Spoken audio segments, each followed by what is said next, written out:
I'd like to welcome our listeners to the episode 6 of Unloaded. This is Michael Seahorn here with my co-host, I'm Shannon Morrow. and we hope everybody's had a good week.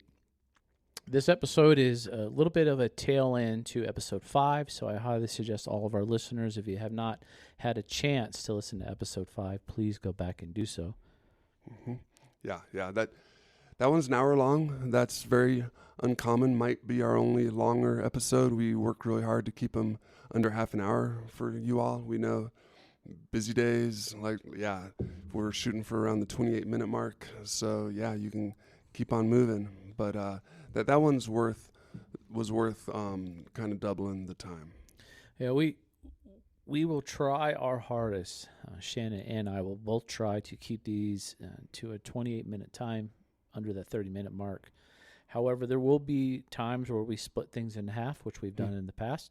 We try not to do that. Hopefully not to confuse our listeners, but I think we're doing an okay job on just, hey, this is episode 1. It's going to be a 2-part. So, we kind of predicate that. We're going to try not to. However, some of these conversations are just so organic in nature, and I think I mentioned this in episode 4 or 5 that Shannon and I do not run on a script. No, we I don't know where things are going often. So, like I said before, we've got some notes on the episode that we're talking about, but we have no scripts. It's not typed out in any way, shape, or form. So it's off the cuff and it's raw. So just want to throw that out there again. So after episode 5 last week, I unfortunately had to get our podcast uploaded pretty quick. I had to head out of town on Tuesday and went down to Las Vegas for four days for a business thing, and had some time to think about that podcast. And I went back and listened to it, which I often do each week, so I can make sure our recordings are solid. And if there's any tweaks that we need to do, we'll continue to make those tweaks. But I had a lot of time to think about our podcast in early mornings and in the evenings, just reflecting on the conversation we had. And I'd be honest with you, the biggest thing that stuck out in my head was listening to your feedback on how my energy and how my body language and the words had an effect on you. Not in a positive way out of the gate. No, you didn't expect that. All these years later, you did not know that when I described my initial experience of you, described you being kind of an asshole, pretty bristly, and like, oof, that hit you, and took a little processing. Yeah, and not in a negative way. And I want our listeners to know that I'm in a very different space and time in this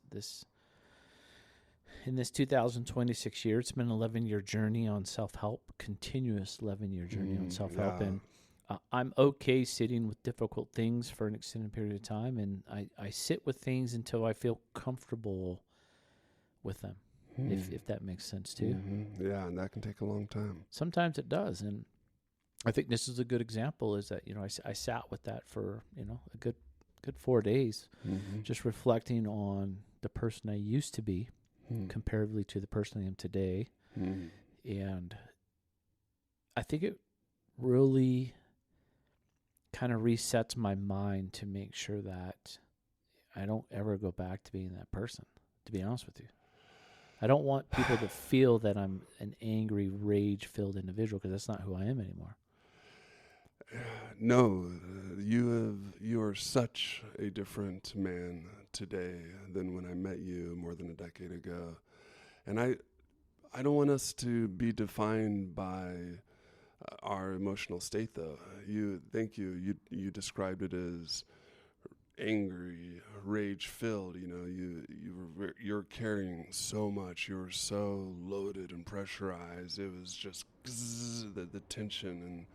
And it was, but that was just mostly a result of a lot of previous circumstances, a lot of shit you've been through, because underneath there, I recognized, wow, this here's a good dude, man. He's kind of been getting his ass kicked for a long time and hasn't really been able to talk to anyone, hasn't really processed much. And so, just providing that opportunity and going through that with you for years, and then the remarkable changes it brought about in your experiences. Yeah, that's what leads us to here today. Yeah, it's been a good ride. It's been a great journey, and it'll continue to be a good journey. But it's been a journey that's been filled with a shit ton of ups and a lot of downs and a lot of sideways and That's how it goes all around. over and under and all these great things. But sitting with the fact that you can have such a negative impact on people purposely too, and I need to throw that out there because there's a lot of times where I purposely knew that I wanted to have this ridiculous effect on people in not a good positive way just because of the things I was struggling with. So as I look back over the last 4 days on listening to our recording, it's just a good friendly reminder of my journey so far. Yeah. And again, they say pain perpetuates pain. Hurt people. And it's, if you can just kind of see it for what it is and how it's just this great entity of whatever is so painful that we all experience in our different ways being human beings, and how that moves through us, how it affects us and then how we affect others. But it's just kind of how things go, and eventually with that understanding, to have even a little more compassion for others, for ourselves, when we find ourselves being how we don't want to be toward others, or when others are being probably how they don't want to be toward us. It's mostly just a result of a lot of old ouchie in there that's really needing to come out.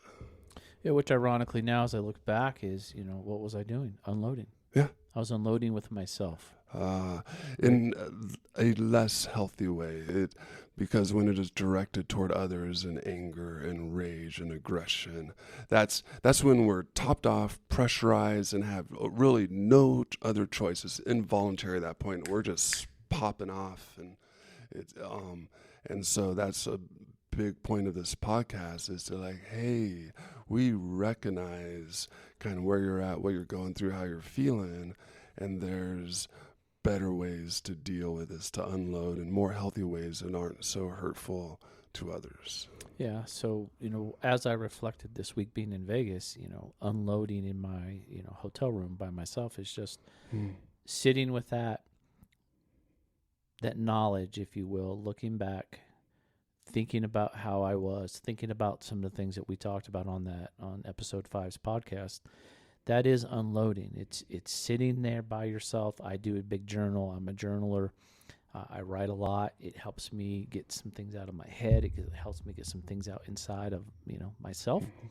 So in a way, we've talked about this before, that what does unloading actually mean? What does that look like? It could mean a lot of different things, and I don't want to be too specific on one or the other because I think it's such a broad stroke. Oh man, there's so many different ways. So yeah, we really find journaling. Of course, we've covered that a lot in the past, but in most creative outlets, any kind of if you're creating anything, really, that can be quite healthy. Movement, exercise, just energy, everything's energy, really. And just whether pushing weights or running or swimming or anything, that can really just that can also be very useful. Leading into that, on unloading is a very precarious thing. It can be a very precarious thing depending on the person that's listening or that is on the other side of the table, right? Or a couch or chair or whatever the case may be. And what I mean by that is we have to maybe be cautious sometimes that unloading trauma in any way, shape, or form, you have to think about the other person that you're talking with. Yeah. So we are now narrowing in, while there are a lot of different ways to unload kind of by ourselves, whether journaling or exercising or out in nature. Now we are speaking more specifically about likely the most effective way of unloading is with others, with another, right? The connection we experience in relationship with other human beings. And that happens regularly. It's all around, I mean, strangers in a coffee shop, just a glance or holding the door for someone or a nod or and you keep moving in, and it's with coworkers, just a quick conversation or, ooh, yeah, how's it going, man? And, and you keep moving in, and family members, people in your household, and keep moving in. There's so many different degrees, and we're going to explore these various degrees here in this episode. Yeah, trauma is an interesting thing because it's. I think trauma is both physical, it's both mental, it could be spiritual, it could be a lot of different things. It could be all of them. It affects right on all levels, right? Like that. Yeah, it might only be one. Yeah, right? sometimes. Like when I broke my ankle and I had a rod stuck in, right? That was a physical, very physical pain. But you're going to trauma, and right? It affected you a little bit mentally. It did, even emotionally. It did. But the physical portion definitely was the top of the list, right? So I think that trauma in itself is a lot of different things, and it can mean a lot of different things for a lot of different people.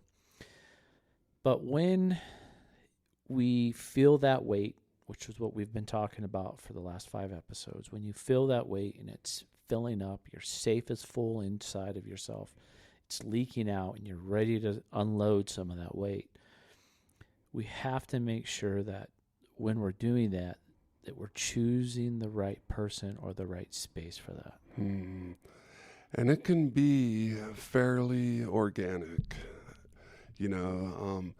sometimes. Other times we want it to be very intentional, and we'll explain. So as Mike,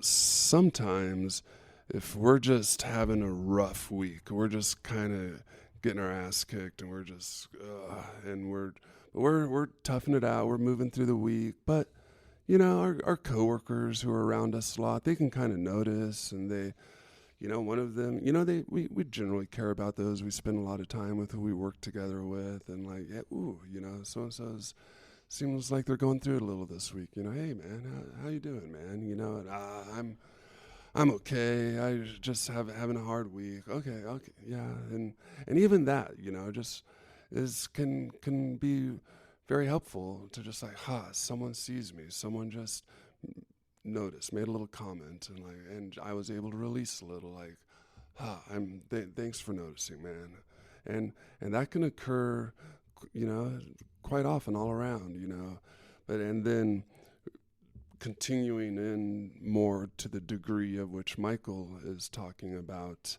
to choose, like, fuck, yeah, I am still fairly traumatized from that nasty shit that happened many years ago, and I've never been able to really talk to anybody about it. And that is when you will want a lot of intentionality around. Probably, I don't know, often not as appropriate with family members or friends, or especially coworkers. This is where we enter, more the mental health realm. This is where professionals are so valuable, to set aside the time, the space. They have the training and education, and then it can really, you can really go there in that. What Michael has, he just recently taught me the phrase of trauma dumping. Yeah, trauma dumping is an interesting thing, and I've heard it thrown around a couple of times. I didn't know really what trauma dumping was technically. I have my own definition in my brain about that, but I looked it up, and the old internet, as wise as it is, says that trauma dumping is an intense, unsolicited, and one-sided sharing without their consent. Interesting. Without their consent. Yeah, one of my favorite new concepts that actually one of my brothers taught me, unsolicited information. And I had to, wait, what? Like, oh, and to really even like fully allow for that concept, because it's all around it, unsolicited information that we aren't even really wanting, that is, but you take that a lot further to where it's coming from the roots of trauma, and it can be too much sometimes. It can be inappropriate, but to have some understanding and grace for that, because by the time people are to that point where they are so pressurized, where they're in so much pain that they can't even contain themselves anymore, and it starts leaking out or popping out, in anger, or, whatever mood, or, then, that's hopefully what this podcast can provide some of, is just a little more awareness to like, ooh, okay, that's not as healthy. How there are more healthy ways in which to direct a lot of this energy, so it's not creating vicarious trauma. Yeah, absolutely. And for those who might have missed it, when Shannon is talking about unsolicited information, that would be billboards. That could be your phones, social media, people randomly telling you things that you don't want to know, or people just coming up to you and talking to you. That's all unsolicited. You're not asking for that information. It's just being given to you. Trauma dumping is very different in the aspect that you could just be talking to a friend or a coworker or an employee, and you can just ask them a simple question: how was your weekend? And they just start dumping. Could be, you're never going to believe what happened. And then they just go into it, and then it's just this crazy story. You could fill in the blanks, because I'm sure people have experienced this at some level, at some time. I've experienced it as a boss and a manager and as a vice president, where I've asked an employee, how are they doing? And man, the waterworks start. They start crying, and you're just letting out all this raw, unloaded weight and emotion. And you're just like, wow, I didn't know. Yeah. You know what I mean? Yeah. And Shannon and I have talked about it in previous days, is that it's attention. Mm-hmm. People need attention. Mm-hmm. And sometimes they don't have that person that they trust.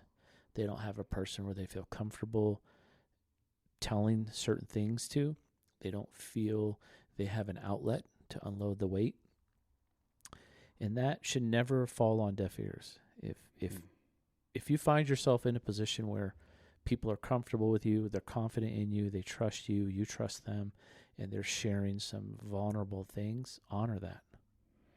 You have to honor that. Yeah. Right? Yeah. While at the same time honoring yourself. 100%. I know where this is coming from more than our listeners do. Sure. You, Michael, as a vice president of this good-sized company with a lot of employees, and you really care about them.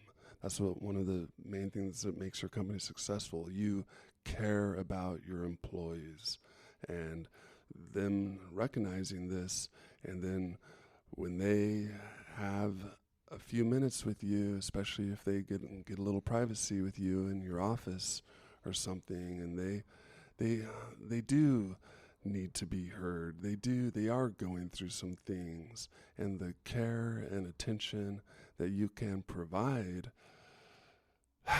in their moment of distress, they often don't recognize. They're just trying to, at that point, they're just releasing a lot of stuff, and it's you have that fine line, that balance between like providing that for your people in balance with, and it's the work day. We gotta kind of keep at it. Sorry to hear you're going through that. I care about you, and maybe we can talk about this more later, or maybe if that what just happened. Oh man, here's a number of really good therapists I know. This kind of the higher level of care, but yeah, it's sometimes we will need to care for ourselves, even so we are able to still care for others. Yeah, and that kind of leads into what we were just I was going to talk about is that when you're talking to people, doesn't matter what the relationship is, you have to make sure that they have the capacity to listen to what it is you want to tell them. Sometimes you can,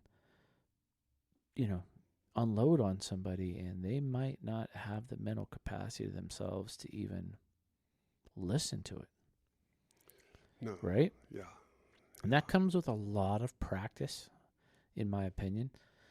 You have to know your audience. You have to know that where you are, what the setting is, right? Like, I'm not going to be in a crowded coffee shop talking about very personal things because I don't want to share that with every single person in earshot of my conversation, right? No, of course not. We don't Right? appreciate it when we hear others doing that.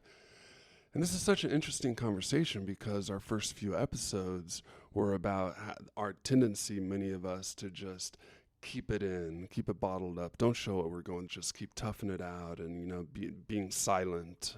And then, but what that can create, when we do get to that point where we can't really contain ourselves anymore and it starts coming out in those unhealthy ways. Just hoping to provide some more awareness around our self-awareness, really. Where am I at? How am I feeling? How am I, being experienced by others?